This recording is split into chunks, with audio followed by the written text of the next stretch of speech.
उनके दादाजी हैं व्यास जी और उनके जो पूर्वज हैं सबके सब संत महात्मा खड़े हो गए, क्योंकि वो सुखदेव जी का प्रभाव जानते हैं कि सुखदेव जी कितनी ऊंची स्थिति में प्रतिष्ठित हैं।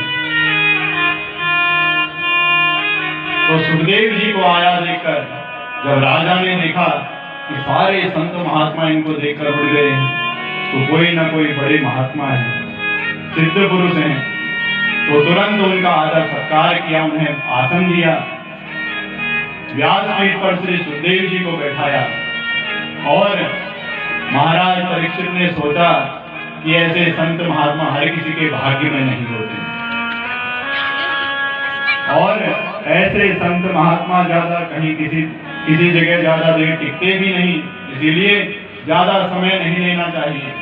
और कहने लगे, ये संस्मरणात्म सद्य शुद्ध्यन्ति वै गृहा किं पुनर्दर्शन स्पर्श पाद शौचासनादि।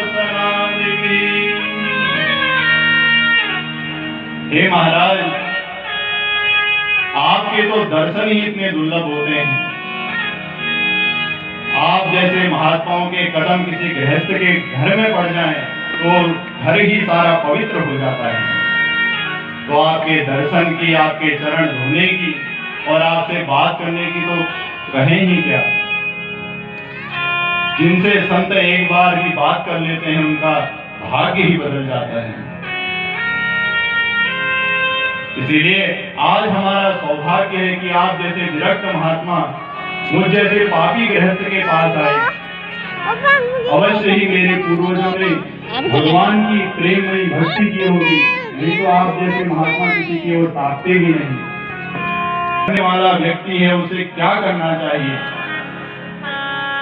मरते समय अंतकाल में ऐसा कौन सा उपाय करना चाहिए जिससे सारा मृत्यु का भय नष्ट हो जाए और भगवान की प्राप्ति हो?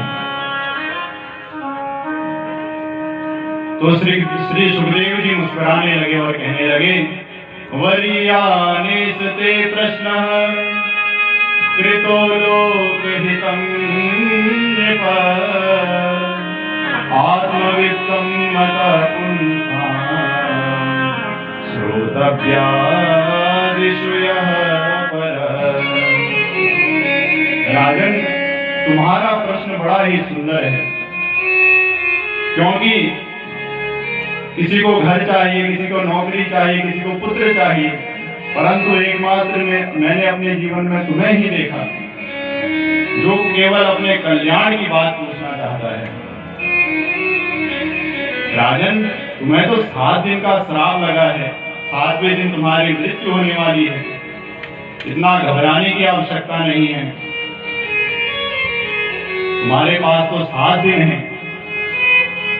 राजा खटवांग के पास तो 2 घड़ी समय बचा था, परंतु 2 घड़ी में भी उन्होंने भगवान का स्मरण करके परम पद को प्राप्त कर लिया।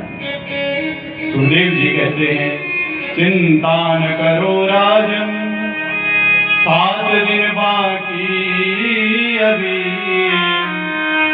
घड़ी भर में ही परलोक प्राप्त होता है।